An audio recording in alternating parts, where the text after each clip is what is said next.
guys, it's Kelly with Embroidery Nurse. I'm coming to you today to showcase a faux smocked embroidery design. I absolutely love these. When I found these and started testing them and offering to customers, I have fallen in love. So smocking is really big here. I would say it's a Southern thing. I did look up, so I've got my handy dandy iPad here, a little bit about what smocking actually is, and then I'm going to tell you how we have, not me personally, but how some amazing digitizers have turned the smocking style into embroidery designs. So let's go over it for a sec. So what is a smocked dress? I'm reading straight off the internet here. Hand smocking clothing appeared in Europe around the 12th and 13th century. So it's been around for a while. This is nothing new, you guys. It used to be called smock frock or simply smack. Those are some other terms that was used for it. And now I just think smocking is how people refer to it. It was traditionally worn by people such as shepherds and farm hands living in rural areas and throughout England, and later in countries like Italy and Germany, to name a few. The smock clothing style would soon expand out of the rural areas and into the cities where it was worn by adults and children. Smocked embroidery would adorn baptism and christening gowns, girls' bishop dresses, smocked coveralls, while adults would be seen wearing hand-smocked casual and elegant embroidered clothing wear. So where we see it today, I would say definitely is in the children's clothing. Definitely, like it talked about, the baptismal and christening gowns and girls' bishop dresses are huge sellers, as well as long alls, short alls for boys. So what is smocking? So smocked embroidery is where fabric is taken and folded into an accordion fashion. These are known as pleats. And then a string is then taken and sewn through these pleats in various areas in order to hold them in place. Then using colored threads and needle, the tops of these form peaks of the pleats, and those are adorned by hand embroidering small figurines such as flowers or pictures depicting animals or other lovely scenes. So anyway, it goes on and talks more about, the history of smocking and kind of where it came from, or when it was started.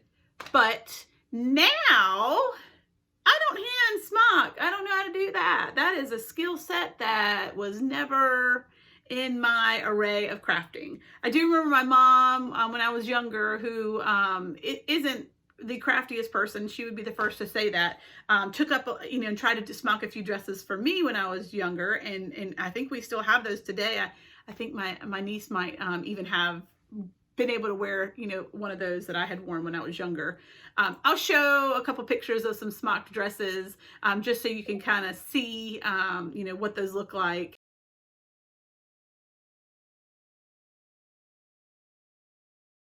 Well, today what we're going to do is actually do an embroidered version. We call it faux smocking because it's not really pleats and gathers. It's actually digitized embroidery designs to make it look like smocking.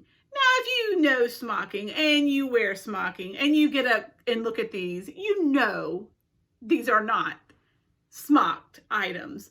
But it gives the appearance and the style that it is. And so for that reason, I love it, because on our end, as an end user of these designs, they are quick, they are, fun to add to different things. And you really just have a whole wide array of things you can make with them. What has been a bigger seller for me are some designs that are for siblings. So I love these. It was part of a set that I purchased, and I'm going to show you the printout version of what I'm talking about. They were big sister, little brother, big sister, little sister. These are the ones that we're going to do today. So I'm going to show you these in action. I'm going to show you two different ways that I do these on my machines. And if you'll notice something, look back here, there's a hole. There's a hole. It makes me sad. My machine is actually in for service. Nothing's wrong with it, just being serviced, but it just really looks lonely back there with just one little guy. I think I can go pick up today, but it's so heavy that I gotta wait till my husband can actually go with me. So anyway, I won't be able to do 2 at once, which I normally would, and kind of whip these out. These on the machine take about 20 minutes, so they're not long. And you know, it's just 2 threads, thread colors, and I'll go over which ones I use on mine. And let's get to it. Let me show you how these work, and just kind of start igniting some ideas in your head of how you could do faux smocking and what you would choose to put it on.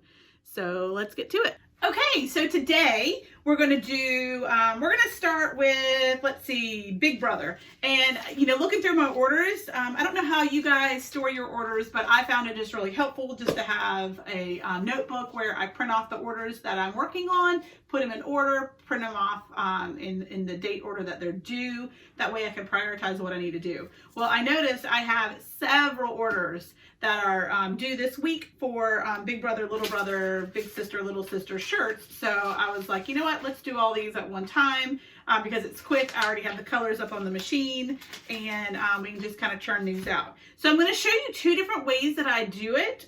You know, in embroidery, you learn really quickly that there's more than one way to do, you know, a certain item. You'll know if you ask different people that do the craft of embroidery how they do something, you're going to hear 10 million different ways. It can be really frustrating as a beginner because you want it to be more black and white. You want there to be, you know, just one way. You want there to be a recipe that you follow from, you know, the grocery store to the oven, but it's just not that. So you learn different techniques of how you can do certain things, and you just kind of pick which one works best. Well, for this particular design, I actually have 2 ways that I do it, and the reason being is based on size, using an infant gown, you know, versus using this size 8 t-shirt that I have here. So I'm going to show you both ways. You can see I actually have, I didn't realize I already had these printed out because I do these fairly often, and there's no reason to continually print out my designs. So you can see this is something I do fairly often. So I have an order for a Big Brother shirt. Let's see, let me find that first. And then I have an order for Big Brother, Big Sister, Little Brother. And then I have another order for Little Sister, Big Sister, and Big Sister. So we have some babies coming around the bend here, looks like. So let's start. So you can see that I print out my actual orders. Why do I do this? This is so I can double check, triple check, quadruple check, and make sure that I have everything that I need and when I need it. What's great about Etsy is you determine the shipping time or the processing time. And so, you know, right here on here, this will say when it was purchased and when it's scheduled to ship by. And I'm kind of a little bit behind since I'm a machine down, but this is scheduled to ship out this week. So it's definitely something that I need to prioritize. I have a big check mark on it because that means I went through my inventory and I actually had this in stock. If I didn't have it in stock, then I would put on here, you know, ordered January 22nd or whatnot. And that way I'll know that it's on order and I'll know that it's, you know, arriving shortly. I have a B down here, and that B means I have bagged it. And what that means is I have taken the order out of stock, put it in the bag. We're ready once I'm ready to stitch.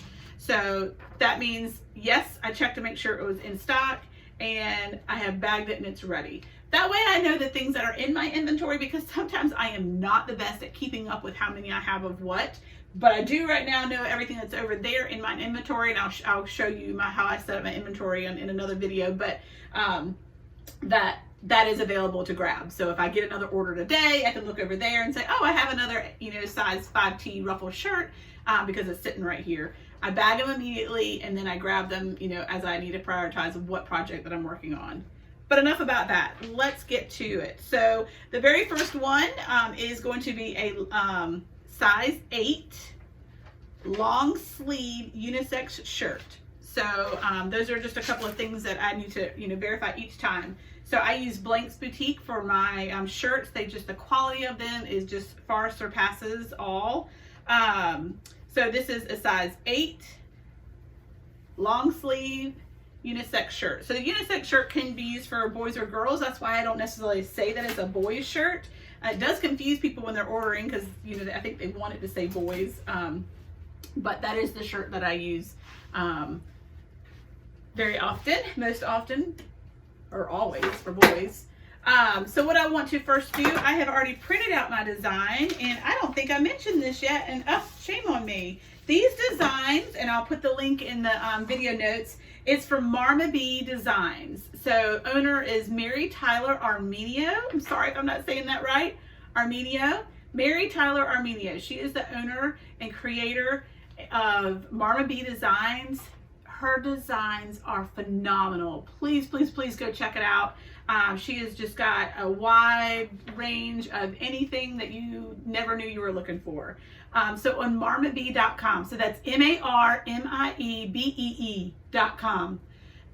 And she is on Etsy. I think she's taking a break on Etsy right now. But you can definitely go straight to her website to purchase her designs. She does not just do faux smocking. That's just a small section of what she does, but she does offer several great faux smocking options. But she has 10 million different designs. So love, love, love, love, love Marma B. She even was so sweet. I had a customer that wanted, instead of it saying little brother, she wanted it to say baby brother. I just sent a personalized message to her and just telling her how much I love her designs. Would she be willing to, or able to make one that says baby brother?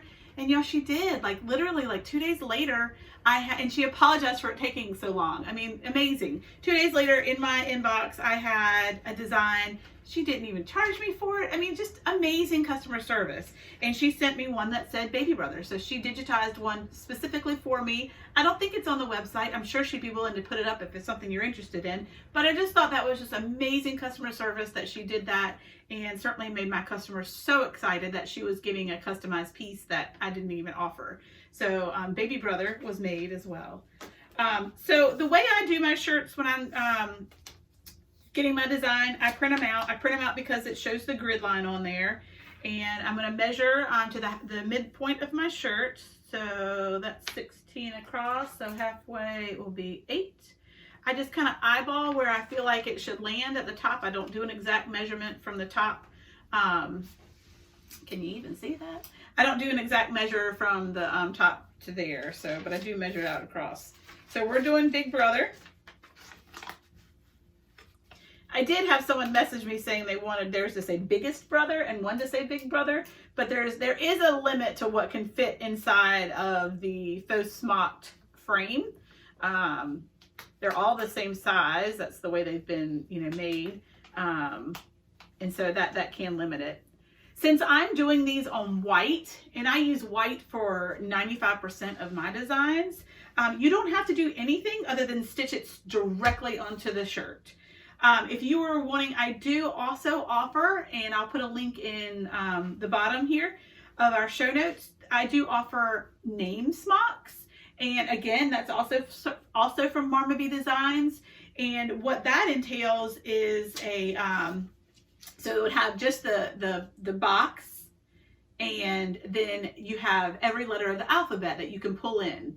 So, that is 100% customized, and I do offer those as well. And those are amazing. I love those because those definitely mimic, true smocking with the point where they're, customized with your name on it.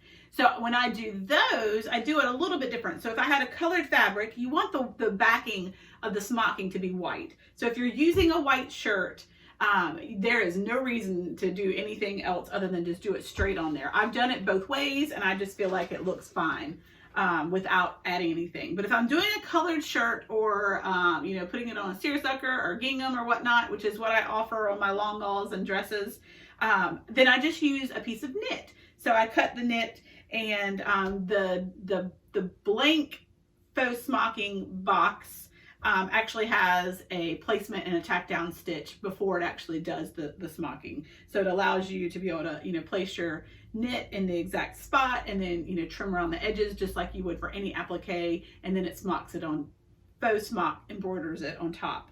So just know that is how, you would do it if you're doing a colored shirt or any other fabric other than white. So, but I have definitely tested it on my end, and I feel like if you're doing it straight onto white, you don't need to do anything other than just stitch away. So I've got my design now centered exactly where I want. So the first version that I'm going to show you is just using my jerky frame. If you've watched or been around, this is the frame that I use for all of my shirts. It has just been the most reliable, and I have more than one of these, so I can have them on both, you know, both machines running at the same time, and then one kind of in the dugout waiting to be stitched. So let's show you that version. So when I'm working on this shirt, I've already got the design centered.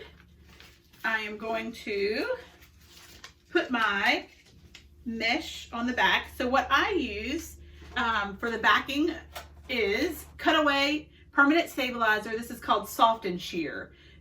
So it's an ultra soft permanent cutaway stabilizer that's made by Sulky, and it just provides the right amount of stability. It's like a no-show poly mesh type, and it's very easy to, you know, cut away around the edges of it when I'm done with my design.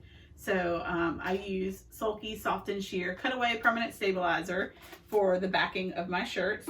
What I love about that particular one, I've bought it in bulk before, or bought it in different you know, sizes, but this one is the exact same size that I need when I'm using my jerky frame. So very easy for me just to roll out the piece that I need. No, you know, wasted material when I'm doing it that way. And now I have, you know, the exact size of my frame. I always use a little bit of adhesive spray. This is the Dritz spray adhesive, just a little bit. I turn my shirt inside out, which I've already done. And then I adhere the stabilizer to the back. All right, then I flip my shirt back to the right side. I still have my design pinned on the front. And get all that into place.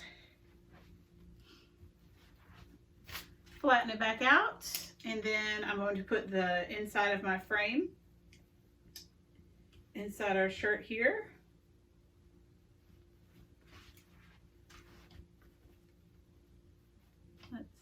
See, and center that. Go ahead and I always do this. It's too tight. I didn't loosen it from the last shirt I did. So let's try that again. Real life, y'all. Okay, so put that back in place. Make sure it's kind of lined up. I like when I do things that have like a line, like the top of the box, because it's a lot easier to make sure you have it centered and in the direction that you want. So there you have it. Big Brother hooped in. Let me tighten it a little bit here. And we're gonna go ahead and take it to the machine. So I'm gonna pull up my design here. Wake up. I've got Big Brother on the screen. Slide it in place. I do have to rotate my design, so I'm going to pick it, rotate it. Oh, rotate it the wrong way. Just kidding. Rotate it 4 times. Just kidding. And we'll go ahead and put it centered. Find the center of my design with my little light there. Remove my pins and remove my paper, and tell it to go ahead and sew. It's going to tell me to pick my thread colors, and so for the background, you know, we're going to use white, and then for the writing, we're going to use blue, and I've already got my colors in place up there. I will put in the links as well, but the colors that I use Floriani thread, and for the blue, I use PF 3762, which is Robin's Egg Blue, and then when we get to the sister version, I use PF 103, which is pink. All right, so we've picked our colors there. We're going to tell it to go. So it's got 13,387 stitches for the Big Brother design, and I'm running it at 1,000, and it's telling me that it has 20 minutes to stitch out. So we'll let this one run. I'll show you what it looks like when it's done, and then we'll move on to the other version, the other option of how we can actually put this on the machine to get the same result. Okay, so our Big Brother shirt is done. So this is the one that we did on the Durkee frame. And let me show it to you. Look how great it looks. All right, so that is faux smocking. Isn't it amazing? If you have ever been around smocking or anything like that, then you know that this is just so cute. So again, that design is from Marmaby Designs. And it's awesome. So what we're going to do next is I'm going to actually do, this was done on the Durkee frame, like I said. This is my go-to frame when I'm doing shirts. And that's how I did this one, and you can see it looks wonderful. But I'm going to show you a different way that I do the smaller gowns. Now I could use a frame just like that, but it's just really hard to get on the gown itself. So I'm going to show you the second way I can do it, and then just kind of also reiterate the fact that there's more than one way to do one design. So let's show you the second. So with this one, where is my gown? We're doing a little sister. So I use the cutest Blaine's Boutique infant gowns. They are so cute. So this is the girl version. It's got the ruffle on the sleeve. And then I am going to be doing in a little bit a little brother one. And you can see it's got just plain sleeves here, no ruffle on the end. So this is the infant gown for unisex, and this is the ruffle that I use for the girls. What is so great about these is they have a zipper on the side. It's a hidden zipper. You really can't see it unless you go to look for it, or unless you're someone that wants to embroider something and you need easy access. Both of the gowns have that, and I don't know why, just because I'm trying to do it for you guys live, that I can't seem to unzip it. There we go, sorry. Okay, so it unzips on the side, and you'll see it opens up. So that is so helpful when we're embroidering anything. And I think it's awesome for dressing babies too. Sometimes, you know, you can just unzip, get that diaper off, and move on. So super cute, hidden zipper on the side, makes embroidering that much easier. So what I do a little different with this, I do not resize anything that is a faux smocked design, because it really can mess up with the integrity of the digitizing. There are certain designs where I feel like you can resize a little bit either on your computer or on your machine, but this is not one that I would recommend doing that. So let's get our little sister design. I've got that. We're going to do just like we did before. I'm going to find the exact middle of my design, and I use my handy dandy tape measure and just do that across from armpit to armpit. And we've got that spot pinned, and then I just match up on my little grid the center of that and put it right here where that pin is. And we've got our design ready, front and center where we want it. And so this version, what I'm going to do, let me make sure it's straight here, is actually use my fast frames. The Durkee frame that I use for everything, now even though it has a side that's easier to get to, it still is too big for that. I've made it work in a pinch, but I prefer not to. So what we're going to do is I'm going to use my fast frame. And what's great about this is the perfect size to go inside. You can see that the sizing of it is almost exact, so that's helpful too. You do have to ensure you get it in the exact center so you're not going on either edge. But we're going to use sticky stabilizer. So we're going to use a fast frame with sticky stabilizer to do our infant gown. And I'm going to show you guys that it really does have good results as far as the way it looks. It looks wonderful. I know we generally say if you wear it, don't tear it. But there's some things that you just have to make an exception for. And because this design is dense, it really kind of stabilizes itself, if that makes sense, once it's taken off of the stabilizer. So I'm going to cut my sticky stabilizer to be the size of my frame here. I'll pull off the backing, toss that, line it up on the back of my frame, just kind of rub the edges down so I know it's in place and not going anywhere. Get off my my Valentine's sequin off of it so I don't stitch that to the gown. Ugh. And then with this, I'm literally going to slide it through the inside hidden zipper. And I'm going to slide the fast frame inside the gown. I'm going to use a little notch and try to make sure it is even with my grid line on my design. And when you're using the sticky stabilizer, once you get it in place, you just kind of want to press it down, even out the shirt. And when you're using fast frames were not made by Baby Lock or Brother or whoever your machine is.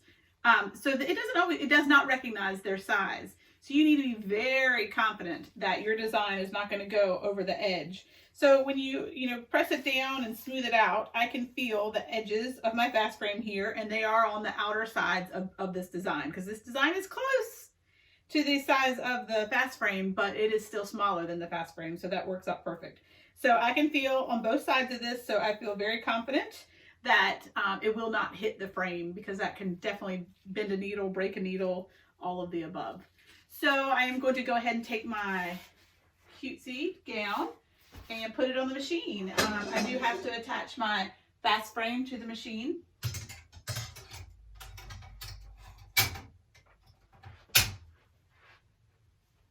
And then I'll actually slide the frame. You have to move the shoulders out of the way on this, just so that it can attach and hook on properly. Okay, I've got it attached properly, and now I'm going to make sure it's lined up with my grid. Move it over just a little bit. I've already got my colors selected. I mentioned before Floriani thread up there. I'm using just regular white for the back, and then for the pink, I use PF 103, which is literally called pink. So there's 10 million pinks. Have you ever realized that there are so many pinks? If you've been embroidering for a while, holy Hannah, please don't ask me to match your pink to your book bag or to your dress. It's hard. There's so many pinks. And I have a lot of pinks, and so I try to match things the best that I can. But if you were ever to bring me something and you would ask me what color goes with this best, I would say like blue, purple, aqua. I wouldn't say pink. It's hard to match. White, obviously not. Reds, there's a couple of reds. There's not as many variations of that, but pink, holy cow. Okay, soapbox over. For this one, it actually is just called pink, PF 103. So we've got those selected here. We're going to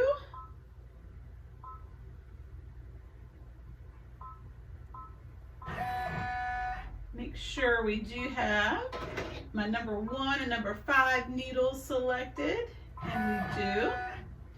And this one, I guess because of the design, has a few more stitches than the first. It has 14,348 stitches. And we will be running it over 21 minutes at 1,000. So we're going to go ahead and tell this that it is good to go. So I'll come back on and show you the how this looks. Okay, so my other one is done. This is the Little Sister Faux Smock. You guys, how precious is that? And so, like, here I am peeking. Hey over there. This was the example that I did using the fast frame. So if you remember, the first one we did was using my Durkee and hooping it. Looks amazing. I haven't taken off the stabilizer, but looks amazing. And then this was using the fast frame. So you can tell there's two ways to do the exact same thing. I didn't take this off the frame yet because I wanted to show you. So again, here's the hidden side zipper. What's really cool about using these frames, I'm gonna do it up in the air, is the way you can kind of pop the design out. So I'm going to go ahead and take it all out. And this is the back side, obviously. You just pull up at the edge. And literally you've got nothing left to take off other than the box. So that's where I was talking about it kind of provides its own stabilization. That's the back. So we'll flip it back around. This is the front. How great is that? So I will put my soft and sheer, is that what it's called? I can't remember. I will make sure I link it in the bottom on the inside of this so that these stitches, don't feel rough at all against a baby or against, a 5-year-old. And there's that. So I just need to do a little quick press on the top of it and take some of those little wrinkles out. But how amazing does that look?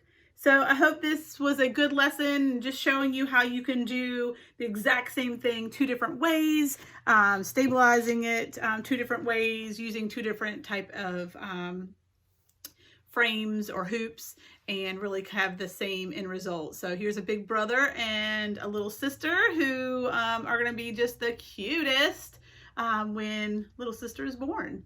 So if you have any questions about this, let me know. I'll try to link everything in the bottom in regards to the supplies that are used in this video.